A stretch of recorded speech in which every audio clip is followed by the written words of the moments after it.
এখন কি হবে? চিৎকারও করতে পারছেন না। এদিকে শরীরের এরকম থরথরানি ভাবে ওনার গলা দিয়ে যেন আওয়াজও আর বেরিয়ে আসার মতো কোনো প্রসেস নেই। তখন আফজাল ভাই তিনি 1 ফিট 2 ফিট করে আস্তে আস্তে করে এগিয়ে আসছেন, কিন্তু অবাক করা বিষয় ছিল তিনি যতই এগোচ্ছেন পেছনের সেই হাতটা যেন তাকে আর ছাড়ছেই না। সাহস জমিয়ে নিয়ে তিনি পেছন দিকে তাকালেন। পেছনে তাকিয়ে তিনি দেখতে পারেন ওখানে কেউ নেই, কিন্তু আফজাল ভাইয়ের মনে হচ্ছে ওনার পিঠে কেউ একজন থাপা দিয়ে ধরে আছে।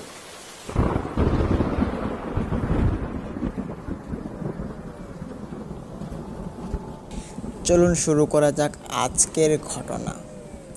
প্রিয় লিসেনার্স, মানুষের মৃত্যুর পর তাকে কখনো কখনো কেউ দেখে, কেউ কেউ মনে করে তার অতৃপ্ত আত্মা ঘুরে বেড়াচ্ছে, আবার কেউ কেউ মনে করে যে এগুলো সব দুষ্ট জিনের কারসাজি।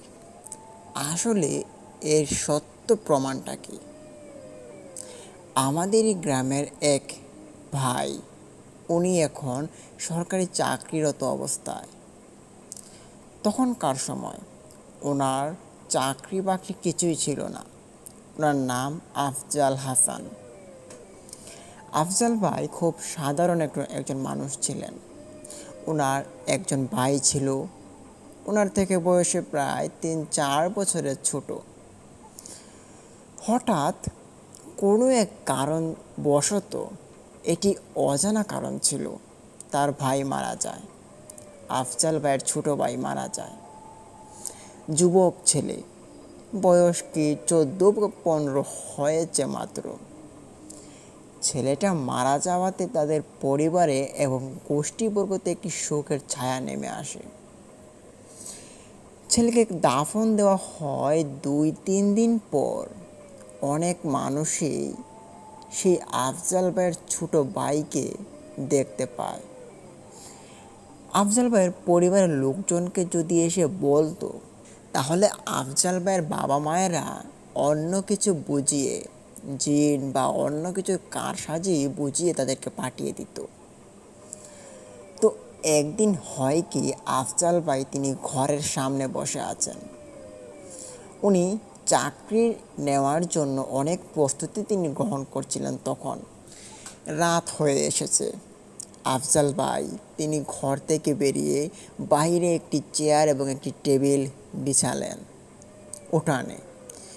এখান থেকে দেখা যাচ্ছে পূর্ণিমার আলোটা যেন একদম স্পষ্টভাবে আফজাল ভাইয়ের মুখের দিকে তাক করে আছে। উনি বসেছেন এখন, হাতে একটি বই ছিল এবং একটি কলম।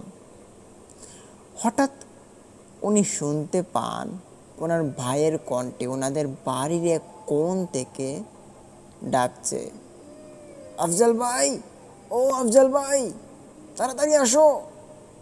ডাকটা বেশ পরিচিত মনে হলো আফজাল ভাইয়ের কাছে।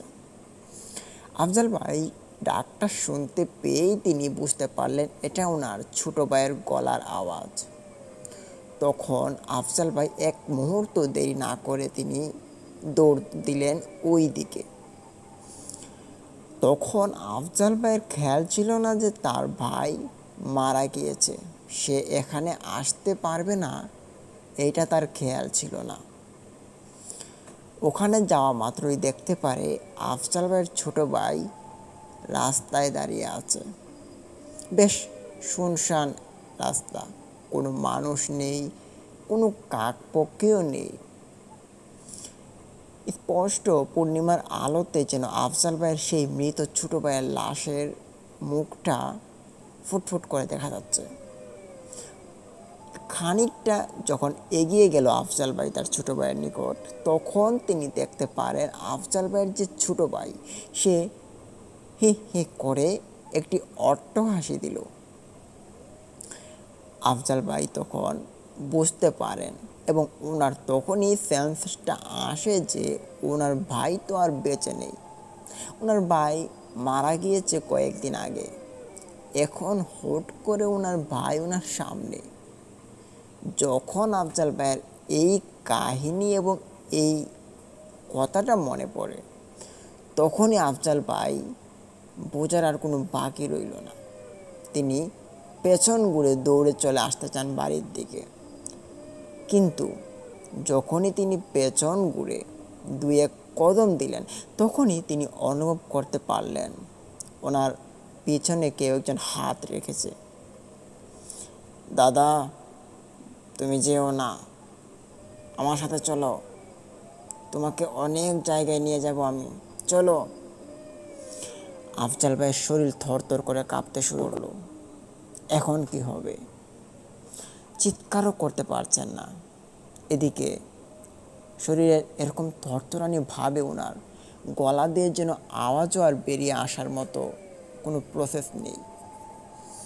তখন আফজাল ভাই তিনি 1 ফিট 2 ফিট করে আস্তে আস্তে করে এগিয়ে আসছেন, কিন্তু অবাক করা বিষয় ছিল তিনি যতই এগোচ্ছেন পেছনের সেই হাতটা যেন তাকে আর ছাড়ছেই না। সাহস জমিয়ে নিয়ে তিনি পেছন দিকে তাকালেন। পিছনে তাকিয়ে তিনি দেখতে পারেন ওখানে কেউ নেই, কিন্তু আফজাল ভাইয়ের মনে হচ্ছে ওনার পিঠে কেউ একজন থাপা দিয়ে ধরে আছে। উনি বিষয়টা বেশ অশুভ মনে করে তিনি দৌড় শুরু করলেন। দৌড়তে দৌড়তে খানিকটা এগোতেই তিনি হোঁচট খেয়ে পড়লেন কোনো কারণ ছাড়াই। ওনার হোঁচট খাওয়ার শব্দ শুনে ওনার ঘর থেকে আফজাল ভাইয়ের বাবা এবং মা তারা দুইজনেই ঘর থেকে বেরিয়ে আসে। এসে দেখতে পারে আফজাল ভাই ওখানে পড়ে আছে উঠোনের এক কোণে। দৌড়ে গিয়ে আফজাল ভাইকে তুলতেই তারা দেখতে পারে আফজাল ভাইয়ের শরীর থরথর করে কাঁপছে। জিজ্ঞাসা করা হলে তিনি কিছুই বলতে পারেন না। টানা 3 দিন যাবৎ আফজাল ভাই খুব অসুস্থ, না পারছেন কোনো কথা বলতে, না পারছেন খাওয়া দাওয়া করতে। 3-4 দিন চলে যাওয়ার পর আফজাল ভাইয়ের বাবা একদিন যাচ্ছিলেন কোনো এক জায়গায় রাত করে। তখনই ওনার ছেলের সঙ্গে দেখা, সেই ছেলেটা যেটা মারা গিয়েছে কয়েকদিন আগে।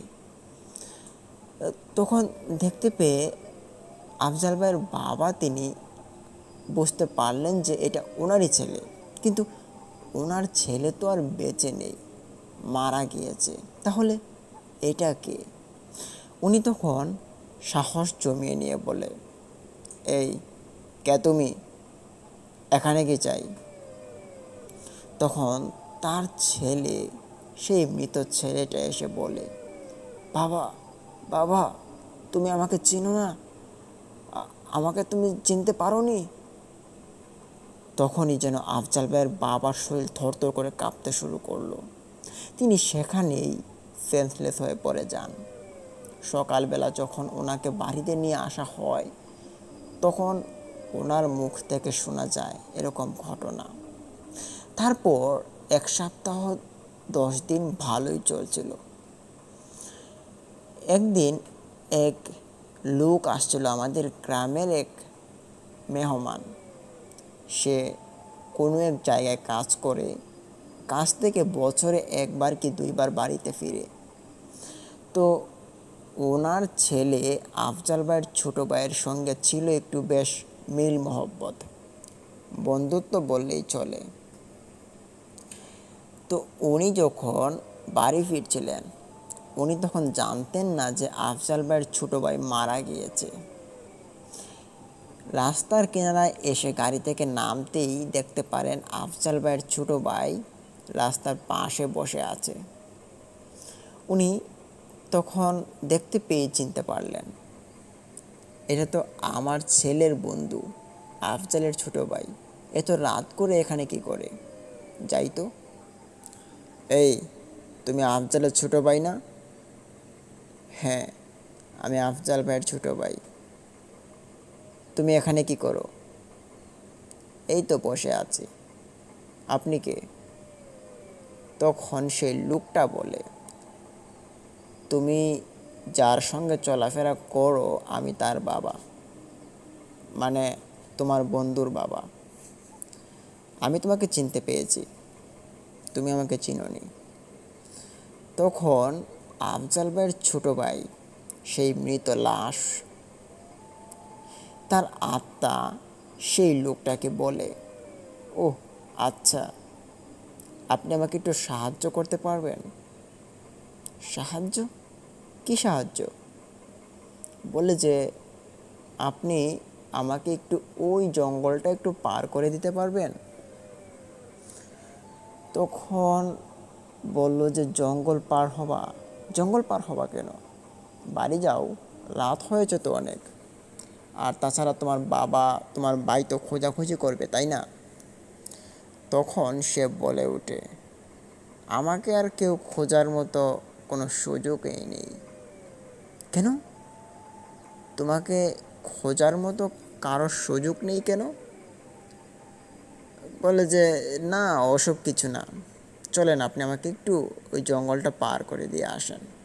তখন সেই লোকটাও আর কিছু বুঝতে পারেনি, সে সব কিছু স্বাভাবিকভাবেই নিয়েই সে গেল আফজাল ভাইয়ের ছোটো ভাইকে এগিয়ে দিয়ে আসতে। কিন্তু এটা আফজাল ভাইয়ের ছোটো ভাই নন, এটা কোনো এক অদ্ভুত বিশেষ। যাই হোক, তাকে নিয়ে যখন হাঁটতে শুরু করলো সেই জঙ্গলের ভিতর দিয়ে, জঙ্গলের ঠিক মাঝখানে আসতেই আফজাল ভাইয়ের ছোটো ভাই ওখান থেকে হাওয়া হয়ে গেল, নিখোঁজ। সেই লোকটা আর খুঁজে পাচ্ছে না সেই আফজাল ভাইয়ের ছোটো ভাইকে, ডাকাডাকি করছে কিন্তু কোনো সারা শব্দও পাচ্ছে না।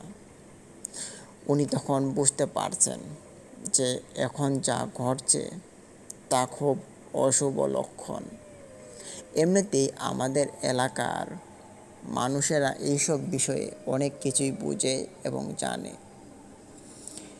তো উনি বুঝতে পেয়ে উনি ভাবলেন যে এখানে আর এক মুহূর্ত থাকা আমার পক্ষে ঠিক হবে না, দ্রুত সম্ভব বাড়ি চলে যেতে হবে। এটা ভেবে তিনি হাঁটা শুরু করলেন জঙ্গল থেকে বেরিয়ে আসার উদ্দেশ্যে।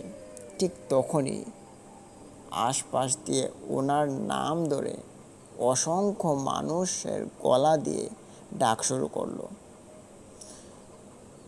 নাফিজ, নাফিজ, আয় নাফিজ, আয় আয় নাফিজ, আয় নাফিজ। নাফিজ ভাই তখন ভয়ে তিনি থরথর করে কাঁপতে কাঁপতে দৌড়াতে শুরু করেন, কিন্তু দৌড়ে তিনি যাবেই বা কদ্দূর। ভয় পেতে পেতে তিনি ওখানে অজ্ঞান হয়ে পড়েন।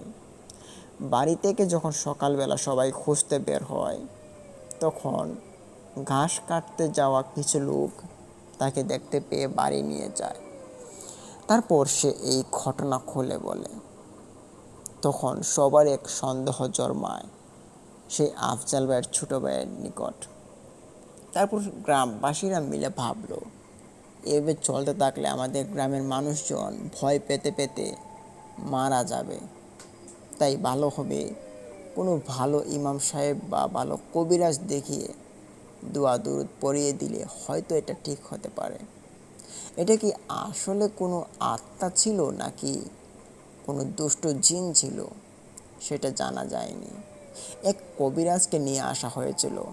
তখন কবিরাজটি বলল যে এটা একটি দুষ্ট জিনের কারসাজি, সে এরকম রূপ নিয়ে সে ঘুরে বেড়ায় এবং মানুষকে বিভ্রান্ত করে।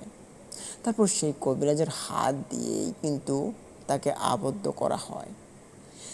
এরপর থেকে অনেক মানুষই এদিক দিয়ে রাস্তায় তারপর রাত্রিবেলা কমই আসা যাওয়া করে এবং এখানে আর কোনো রকমের ঘটনাও ঘটেনি। তারপর থেকে সব কিছুই ঠিকঠাক। লিসেনার্স, এটিই ছিল ঘটনাটি কেমন লাগলো? ভালো লাগলে ভিডিওতে লাইক দিন, কমেন্ট করুন, শেয়ার করুন এবং বন্ধুবান্ধবদের মাঝে ছড়িয়ে দিন। আর অবশ্যই আমাদের ভীতিকথা ইউটিউব চ্যানেলটিকে সাবস্ক্রাইব করুন এবং পাশে থাকা বেল আইকনটি অন করুন। লিসেনার্স, ইতিমধ্যে আমরা আপনাদের মাঝ থেকে বিদায় নিব। এতক্ষণ যারা আমাদের সঙ্গে ছিলেন তাদের সবাইকে আন্তরিক শুভেচ্ছা ও ভালোবাসা জানাচ্ছি। আমি মোহাম্মদ ইমন ইসলাম এতক্ষণ ছিলাম আপনাদের সঙ্গে। কালকেও আপনাদের সঙ্গে থাকবো। আশা করি কালকের ঘটনা আরও রোমাঞ্চকর হবে। চলুন এখন আপনাদের মাঝ থেকে আমরা বিদায় নিব। সেই সাথে আপনারা কে কোন জেলা থেকে শুনছেন তা অবশ্যই কমেন্ট করুন। লিসেনার্স, কাল কাল অবধি সবাই ভালো থাকুন, সুস্থ থাকুন। আসসালামু আলাইকুম।